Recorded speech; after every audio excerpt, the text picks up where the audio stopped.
اور عزیزان گرامی، بات یہ ہے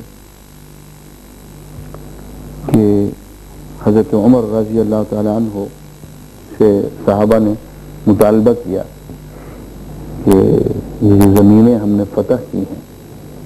شام کی، مصر کی زمینیں، عراق کی، شام اور عراق کی زمینیں، مصر میں نے غلط کہا، شام اور عراق کی زمینیں جو فتح کی ہیں، بہت زرخیز زمین، کہ یہ آپ صحابہ میں تقسیم فرما دیں۔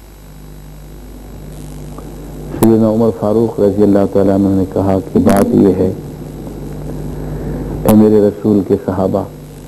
تم جس کام میں لگے ہوئے ہو اسی کام میں لگے رہو۔ دیکھو یہ زمین کی پیداوار یہ دروازہ کھٹکھٹا کے تمہارے گھر پہ پہنچا دی جائے گی، تم زمینوں کی کاشت میں اگر لگ کے بیٹھ گئے تو دین کا کام کون کرے گا؟ اور دیکھو اس چکر میں مت پڑنا کہ یہ کاشت کون کرے گا اور کہاں سے، یہ تمہارے گھر تک پہنچ جائے گی، یہ میرا ذمہ ہے، لیکن جس کام میں تمہیں حضور اکرم صلی اللہ علیہ وسلم نے لگا دیا ہے اس کام میں خلل ان زمینوں اور جاگیروں کی وجہ سے نہ آنے دینا۔ اور پھر وہی حدیث، اذا تبایعتم بالعینہ، جب تم تجارت میں من لگا لو، واخذتم اذناب البقر،